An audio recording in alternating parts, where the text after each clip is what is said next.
What's going on, everybody? Welcome to Breaking Tackles, the New York Giant podcast. I am your host, Antonio Reyes. A Giants win finally. It took us a while, but we're finally here. And what can we say, man? It's finally time to enjoy your week, not be stressed about the Giants' loss. And we get to talk a little Giants football today here. I am joined once again with Greg D'Angelo. Greg, now we get to talk. We get to review a game that we finally win, man. What's going on? What a win, too. What a win. It was a crazy game. I'll tell you this much. As soon as we finished winning that game, I was like, we're going to the Super Bowl. I mean, I don't know why I was so pumped. And it just feels good to get a win. Even though I don't know if that's a good thing or a bad thing right now just because of our season. But just for now, just for this week, it sure feels good to get a W. Those kind of wins make you think we can beat anybody. Exactly. And it's like, yes, I understand that the Panthers are not a good team, but it doesn't matter, man. I feel like if we play that kind of game with other teams, we'll be at least in the game. It won't be like a blowout like we saw in the Rams. And there's a lot of things to go over this game, too. There was a lot of things that after I watched it again, I wasn't very happy about. Like, even when I woke up this morning, I was just like, man, there's just a lot of things to clean up on this team. Yep. Just tell me, what are your reactions about the game in general? It was a lot I think a lot of that goes to, a lot of this win goes to the preparation. Mm-hmm. I feel like I've been very, very critical of Joe Judge, and I think Joe deserves some recognition for this win. Mm-hmm. Mm-hmm. He said after the last win that he was going to go and talk to some of his guys, and so did Patrick Graham, about some plays from last game that looked like they lacked effort. Right. And, I think he really addressed that, and they came out and just played an all-around good game. And I think, again, it goes to Joe Judge for preparing this offense mainly for working under the circumstances we're working. It's like a practice squad offense. So. Right. I mean, we had Slayton, who is our third string wide receiver, and he was the number one in this offense. Then we had Dante Pettis, we had John Ross. We had Johnson. I forgot Colin Johnson, I think his name is. He was there too. And we had Ingram, who is still not really doing much. But that's something that. Say it again. I think Ingram should be trade bait at this point. He's just not what we. Honestly, he's not even worth anything, to be honest. Like, it's just you're better off hoping that Ingram just gets a big contract in the offseason, and just like we spoke before, and hopefully he gives you a compensatory pick in the fourth round, because I don't even think the Giants would get a fourth round for him right now, to be honest. Nah, people are talking about, when they were talking about the Jabril Peppers needs to be traded, we're only going to get a sixth round for Jabril. So exactly. We would get for Ingram, yeah. Exactly. Where you want to start with this one? Well, let's go out of first off. Let's talk about the bad first, so that way we can end it on the good. Sounds good. Yeah, let's talk about the first half, and and the bad. Listen, there was no bad for this defense who only allowed 3 points. So let's be honest, 3 points in a whole entire game. I mean, we'll probably never see that again in this offense this season. I mean, from this defense this season. If we do, then kudos to them. But it's just, damn. So let's go to the offense real quick. It's the first half for us to only get 3 points 5 points, I believe it was, for the first half.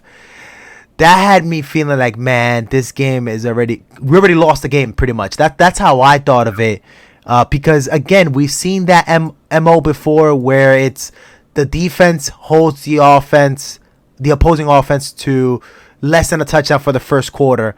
I was like, okay, but we need to get a touchdown in our side. Well, we didn't get a touchdown to the third quarter, and it was ugly, man. There was just a lot of penalties on the offense. We start seeing things now, like, it's just really correctable mistakes that you're like, what is Jason Garrett doing with himself?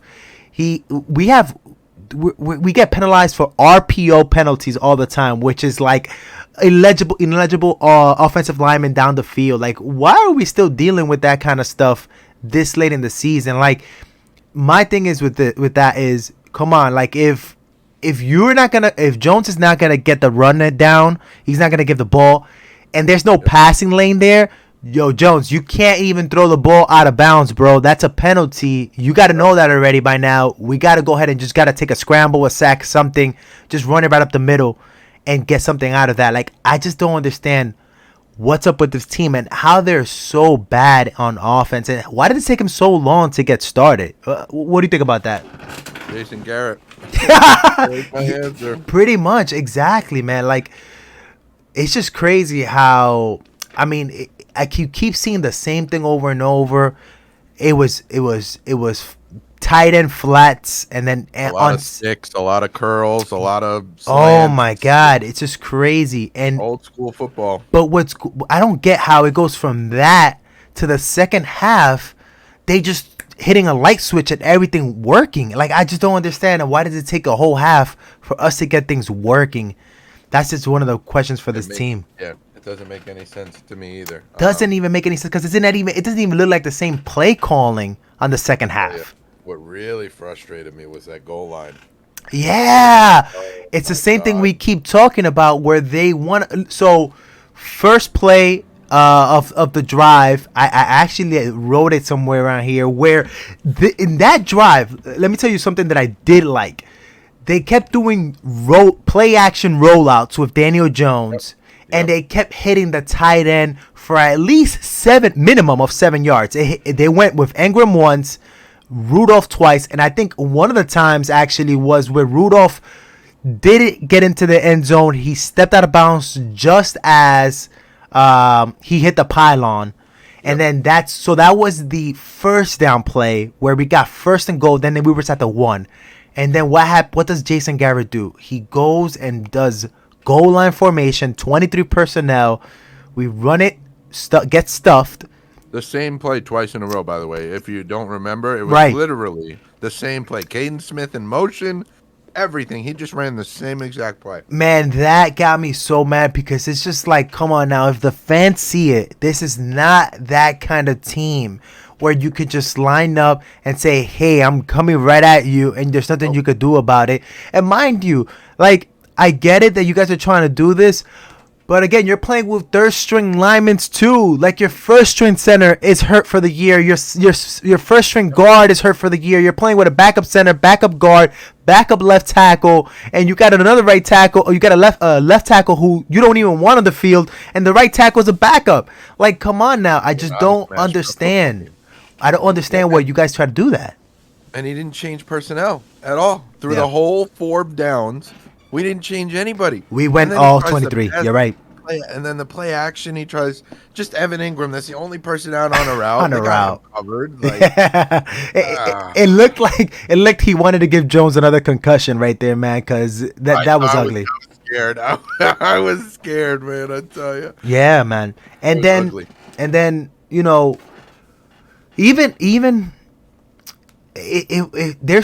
even in the first half, they still were able to move down the ball. Like, they got their red zone attempts. I think they got in the red zone 2 times in the first half. So I'm not gonna accept the excuse of us having the practice squad on the field, because it's not a practice squad thing. This is the same thing that's been happening all year long. It's us getting to the red zone and not scoring. And if that's not clear cut, then what is? You're exactly right, man. It makes absolutely no sense. And then, like you said, second half, just it's like we're a totally different team. We're running these trick plays where we'll address it later. We got Daniel Beckham Jr. out there. No. Let's get on that now. Let's just go now to So, luckily, you know. So what I'm gonna conclude is at least the bad part about this offense. 2 things I would just want to see is clear up the penalties on offense. Like, let your defense get some penalties, but it was mostly all the penalties on offense. And then again, it's just the play calling getting so conservative on the red zone. And now we could move on to the good stuff. I think that the Giants get the ball on the first half. I think they get like one first down, and then they go ahead and they punt it. So it's not a 3-and-out. Nope. Carolina gets stopped. Then we get the ball back.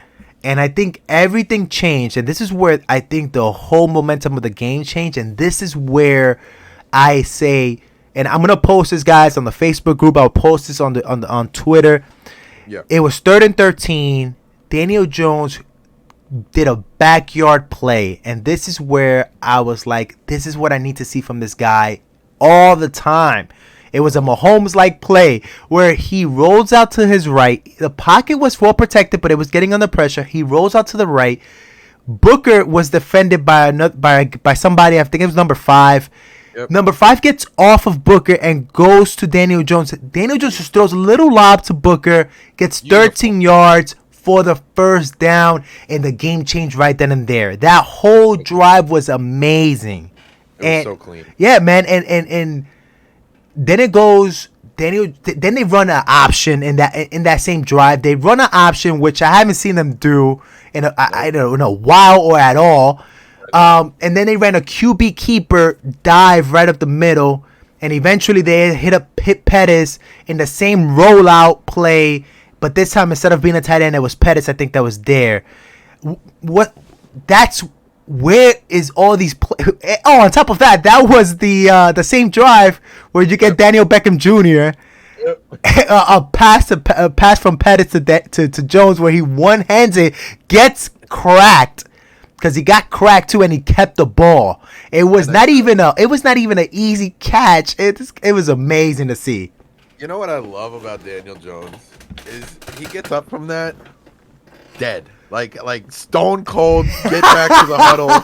No dancing, no excitement. He's just like all business, this guy. And that, I swear, every week I love Daniel Jones a little bit more. Yeah. No, dude. No. I definitely could. Listen, I see the flashes there. I just need more consistency. But again, like we keep talking about, it's hard to be consistent, and it's hard to progress with this offensive coordinator. But even Jason Garrett, much credit to Garrett, he called a different game in the second half. Amazing. Way more rollouts. I don't know. Again, it could be that Judge was on his ear. Yo, we got to do things differently. This is the things that we will never know, and I wish we did have an insight on what's going on there. But it was a completely different play call. We did not see none of this tight formation, goal line formation where we got into the red zone. Again, my still concern is we only got 2 touchdowns out of this entire game on offense, which is unacceptable. Again, we keep saying, listen, and the reaction on Twitter was this was a gutsy, good game by the offense, but then I feel like sometimes people are just not looking around the league, because look at Joe Burrow putting up 3 touchdowns and 400 yards. Just look at all these guys out there that are killing it. And it's like, guys, slow down. Our offense is really bad. Yep. And, I hate it because Darius Slayton, that kid's got hands. This is why I don't like that we took so many wide receivers in the... First of all, in the draft, I like Kadarius Toney. I'm starting to like him more. Right. But you didn't like that pick. Like the fact that we got the pick, that we picked a wide receiver, and then right. We picked up Galladay, we picked up Ross. It doesn't make sense. How you so much resources there? Yep. Yeah, I'd be fine with Galladay, Shepard, and Slayton as our 3. Yep. Because Slayton, man, every time he has the opportunity, the kid he's solid. But you know where that goes to? That goes to the fans, where this organization, instead of being the professionals that they are and the experts that they are, it looks like they have all these hidden accounts on social media, and they're listening to fans, because the fans were screaming, oh, there's no separation. Oh, there's no separation. Guess what you did? You brought in, and we spoke about this, you brought in a wide receiver that doesn't get separation. He is a 50-50 type of wide receiver. And you're still playing with 2 out of the 3 receivers that you had last year. You didn't change anything because those guys were good. It's not a separation issue. It's a play calling issue. It's a scheme issue. And I wish that they would stop listening to the fans and try to please fans. They need to just know what's wrong with this team and fix the team themselves. That's what I'm hoping. I'm hoping even with the wins, we still see our failings, like the Yeah. GM and the offensive coordinator. And again, I'm it's the okay. same thing you said. Yeah. Yeah, just get rid of those two, and I think we Mm-hmm. have a solid like, I think a GM with the picks we have next Mm-hmm. year, Could put a anybody out contending there, team. they're gonna want to come to this team. We're gonna Yeah. find someone good. I'm telling Yeah. you. It's curious to see. Can like I just want to know. I'm kind of torn about the win because I was already in tank mode. But Yeah. now I'm not in tank mode anymore. Now I'm just like, man, Mahomes is coming in next week, and Mahomes is looking like crap. Do we like if we win next Play week? too. He's gonna play. He's gonna play. He's gonna play. He passed concussion protocol, whatever. I didn't even think it was a concussion issue. I thought it was like his toe or his. He looked like he was gimpy, but and I'm gonna get off topic here. I'm gonna ask you a question, Greg. Okay. If we win next week, what then? Are we in the division? Like, is that what's going on right now? No, we're in the wild card. If anything, I give this division To the Cowboys, who are 5-1 right now, correct? all day. Yeah, day, but the I don't Cowboys even got think we're in the division contenders because even like other conferences have really good records for the wild card. So I don't it. even. Tell you this. Talk to me week. Let's see. What was this week? This was week. This is 7. Yes, Yeah. week All right, 10. 7. Come talk to me week 10. Week If 10. we beat the Buccaneers at the Buccaneers. Oh my God. All right, we can talk. And that's after beating the Chiefs at the Chiefs and the Giants. The Raiders, right? Raiders at home, yeah. So Yeah. if we win these next 3 games, we can talk about that, Antonio. Yeah. Because then we're 5-5. And Yeah. we beat some contenders at that point. And yes, absolutely. After that, we got some winnable games. The Mhm. Eagles, the Dolphins, the Chargers will be another test, but they've shown weakness. Holy crap! I didn't even notice this, but the bottom 2 guys for the wild cards are 2-4 and 3-3. I'm telling you. Holy crap! Just come talk to me week 10. Yeah, dude. Holy crap! Wait. No, I'm definitely looking at the wrong thing because it says here we're 3-4. That's not true. We're 2-5. So never mind. Never mind. Look at maybe last year or something like that. Let me see. NFL wild card. Why is it showing me last year numbers? Okay, so Arizona and the Rams have either wild card secured. Both of them. One of them will have a wild card spot for sure. Because one of them is 6-1, the other one is 7-0. And then so they're getting one automatically. And then after that, dude, it's wide open. The Saints are 3-2 playing tonight. Vikings are 3-3. And that's it. Probably win tonight too with Geno Smith as the quarterback. Yes. I mean, Geno might surprise some people. It takes a couple weeks. Geno Smith is not a bad quarterback. He was our backup at one time. Yeah, he was. Here's the thing about it's like Sam Darnold, and I'm gonna put Geno Smith on that same category too. They will show moments, but they're just not consistent, and that's also what scares me with Jones. Where he shows moments, but he's not putting it together for an extended drive, 2 drives, and I don't want to scare anybody listening to this. And again, I am, according to Twitter, I'm the biggest Daniel Jones hater, but it's just I'm not ready. No one's convinced yet. I'm not ready for that. I'm not ready for that, especially when I'm seeing quarterbacks like Allen. Like, I watch games. I feel like some of these people just don't watch games, and they're just out here saying, "Oh my!" They're believers. They're being fans, and you know what? I'm a fan too, but I have a podcast, and I have to be biased. Like I can't be biased. As a matter of fact, I gotta just see things and breaking down things as a former player that I am, and just seeing things, and I'm not happy with what I'm seeing. But again, I also understand it's not on Jones 100%. I would say it's the blame is 25% Jones, 75% Garrett. Because if I didn't blame the Giants defense when Betcher was here, I put a lot of the blame on Betcher. I'm going to put a lot of the blame on Garrett too. And that's that.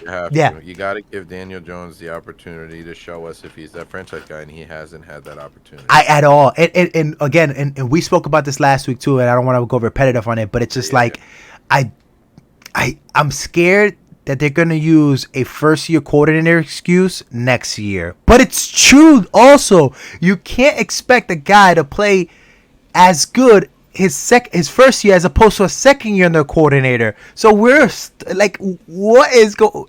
team is a knot. This team is just a very complicated situation right now, especially with contracts, salary cap, development. It's a mess of a team. That's why I'm just like, I feel guilty of getting excited for this team, Greg.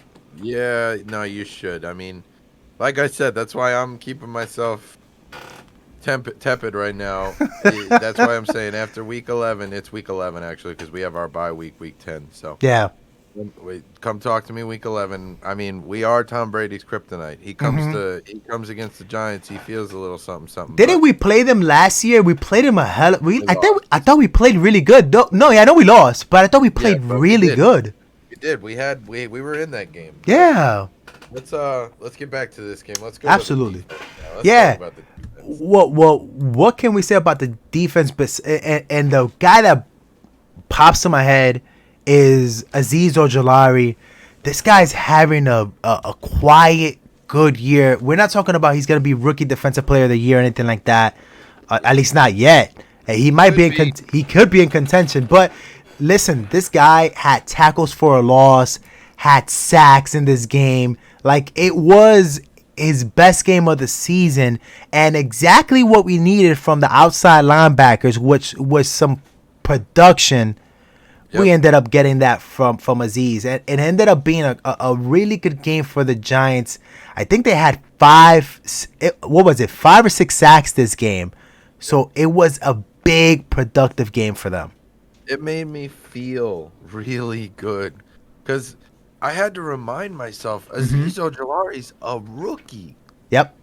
And his name now with his 5.5 sacks through 7 games. His name is in company with some big names, like people in their rookie seasons that have done that. J.J. Watt, Lawrence Taylor, people like that. He's in that company now. Wow, he has 5 sacks already. He has 5.5 sacks. Wow. And again, this is where I keep saying I'm torn. Dave Gettleman has gotten some good pieces, man. It's just it's disgusting. I don't know whether to be happy about it or mad. It's crazy. I think I have to start blaming the coaching more.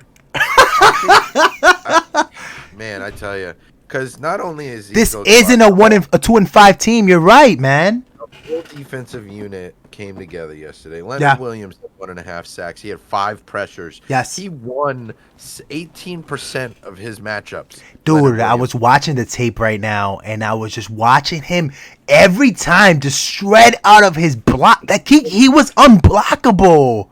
It's crazy. And I agree with you. It's a coaching. That's another guy that Gettleman got us too. And Gettleman just did it again. It's just like Leonard Williams is a perfect example. It's just like, dude, you got us an amazing guy. You dropped the ball though, signing him 1 year after he broke out. When you could have signed him when he was dirt cheap, and the stats, the analytics, according to you have an analytics department, and the analytics showed that he had a really good season, and you didn't take advantage of that. So that shame on him for that. Ojulari actually has 6 sacks. Sorry, not 5.5. 6 sacks? Yeah, 6 sacks in 7 games. This kid. It's all right. So, but there were some other people that were on our defense for the first time too. Bradbury showed up today. McKinney was one of them. He got 2 defensive stops and tackle for a loss, and then you had what's his name? Roche. Yeah. Quincy Roche plays well. Yep. I like what I saw. He had a very important tackle for a loss that pretty much killed the drive. The one tackle for a loss that he had. Man, it was good to see. It was good to see this team just put it together. Logan Ryan said something about, man, people are just have to do their assignments. I don't know what it was. Maybe they had a players only meeting or something like that. But they just showed up, man. You had Lorenzo. Even Carter didn't even look that bad today, man. He like everybody contributed enough to make things happen. Carter was okay. Carter, I think Carter is actually still on my shit list a little. Absolutely, he is. He is. He needed. I wanted to see this year be his breakout year, and this guy's not showing anything. No reason to keep Carter past this year. Who is Xavier McKinney? I love Xavier McKinney. Yeah. Even though he had like 2 garbage time interceptions against the Rams, whatever. Yeah. And, something else I noticed is Patrick Graham changed stuff up this game. I wanted to wait to see the 22 cam because I don't trust my eyes on the broadcast camera to see what type of coverage they're playing. My gut tells me they were playing a lot more zone, though. I'm not sure. They were playing zone. I noticed they were playing more zone, but they were still doing the 2 high safeties. Not as frequent. Right. I'm sure Patrick Graham is hearing some stuff. Right. He didn't do it as frequently, and I gotta say, like, it seemed like they played the same kind of game defensively, but what he changed was personnel. If you notice when you look at the film, how he used Jabril Peppers in this game, he finally used him as a pass rusher. Oh my God! And he's one of the best pass rushers on our team. Absolutely, he is, no doubt. Here's another thing he did: Jabril Peppers played every single down in the box. He was in the box every play. He was in. He covered tight ends. Yes. He was making tackles on the tight ends.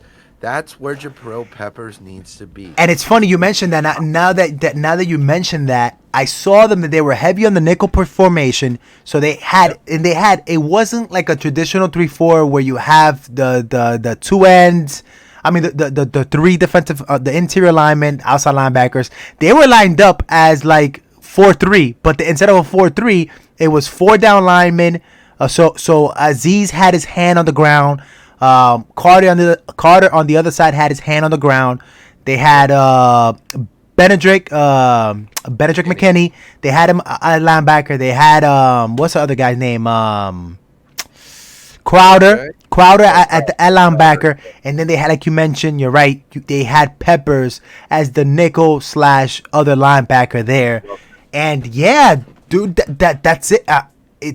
That works. It's worked in this game at least, and they didn't start that way neither because the first drive for the Panthers where they got 3 points, they weren't running that defense at all, and they were giving up a lot of plays on the run. I was like, I didn't even see the first drive. I was late to watch the game, and when I just put up the video this morning, when I started watching the game tape, I was like, holy crap, like, what happened? And I noticed that now that you're mentioning about the Pepper stuff, it just clicked on me that I did see that change on it.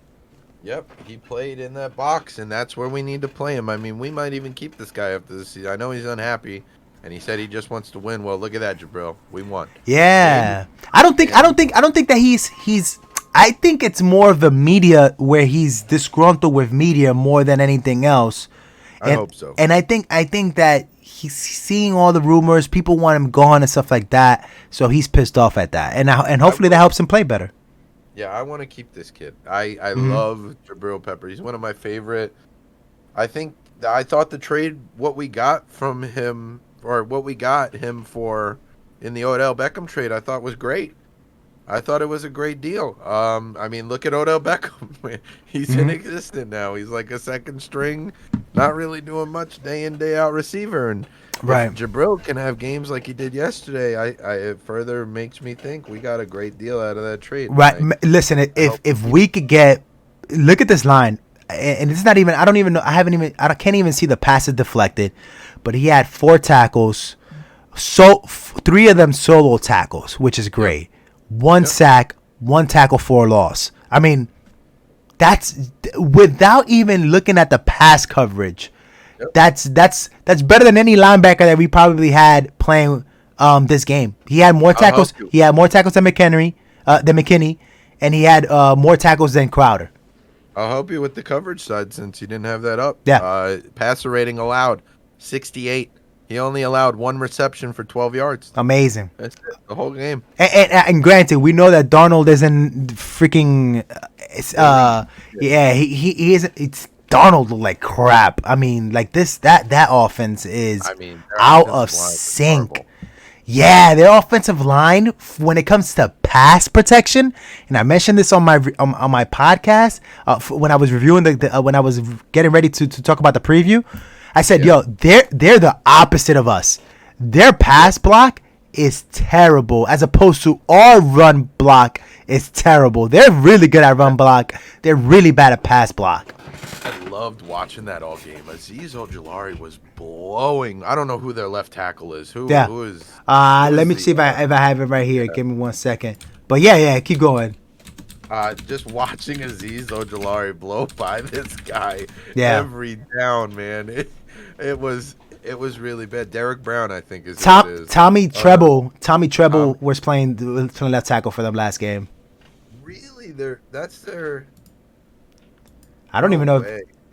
Brady Christensen. I remember the name because I was watching. Because he was like, hey, that's the guy that's getting exposed. He got absolutely destroyed, and it went back to. Oh, he looks like he's the second string tackle. Yep. Mm-hmm. Yep, it went back to what we talked about last week. How we have a lot of speed on the edge instead of power. Yep, and that came to our advantage this time. Yeah. Man, Ojulari was making such a tight ring. Like he just blew out to the right and then just swung around, just a perfect. Oh, it was great to watch. It's just we got to keep our. We gotta keep our cool. We got to remember this isn't the best team in the NFL. Yes. And we got some tests coming up now. No, absolutely. It's. I know the Kansas City Chiefs are gonna come here thinking that this is their get right game. So hopefully, are we at home for that game or are we away? I think we're away. Yeah, we're away, which is even better from in my point of view. I think that we play better away anyway, so that's a good thing. But yeah, man, I mean, it's gonna be real interesting to see. I mean, we again, it's the Kansas City Chiefs don't have an offensive line either. Their offensive line is trash this year, giving up a ton of sacks. So can this team find it? This is what I said. I said this, and I think I said this with you.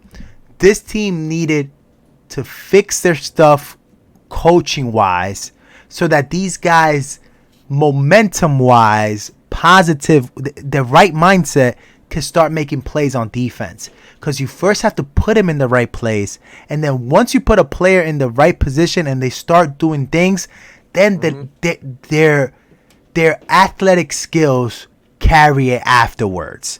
But if you're not giving a player a chance by calling either bad schemes, putting them in bad places where you're having Peppers. Did Peppers play he did play in the round game. He got scorched, whatever. He was playing slot. Yeah.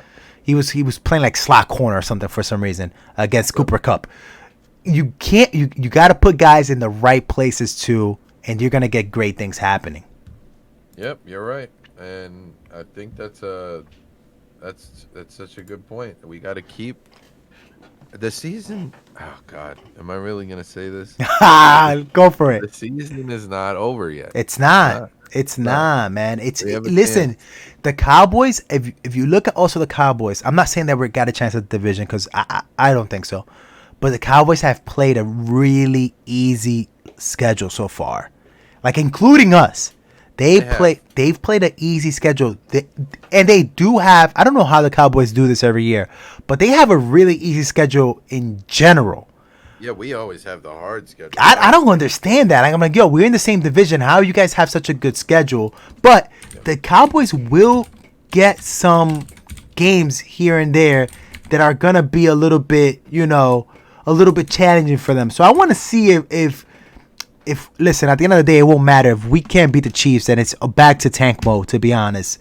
But it is. If we lose that week, if we lose next week against, we can't lose. We can't lose against the Chiefs. We can't lose against the Raiders. And I don't know who we play after that. But looking at our schedule, we could still end up with a 10-6 season, in my opinion. Who you think will be the next loss to? Tampa? Either Tampa or the Chargers. I like our chances against the Chargers, to be honest. Even though they score a whole bunch. I mean, I don't. I think with the Austin Eckler and then Mike Williams and then Keenan Allen, they just got too much on offense, and they're gonna. Meanwhile, kind of like the Cowboys did, or kind of like Cowboys have a Vikings team who is Jekyll and Hyde. Sometimes they play, sometimes they don't. The Broncos, who are now, the wheels are starting to fall off. Falcons, Chiefs, Raiders, Saints. Then they got. You gotta remember also, we should be 4-5 right now. We should be 4-3 right now. We shouldn't be 2-5. There's the Falcons game and then Washington game. Yeah, we should be 4-5 right now. There's no way we win the division because the Cowboys have such an easy schedule. They do. I was looking at their holy schedule. crap. We go for the wild card though, and honestly, we need to win 9 of our last 10 games. Maybe Yikes! 8. Maybe we can make it swing with 8. Yeah, and that's giving us a loss to the Bucks and the Chargers. But again, we'll have to beat the Cowboys.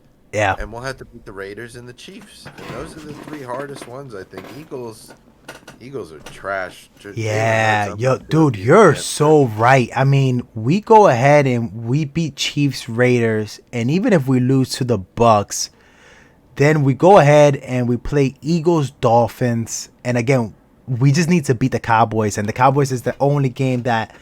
Obviously, the Chargers are the game that they were saying. We're saying that they can't afford more than 2 losses in the remaining of the schedule, and that's it. Yep.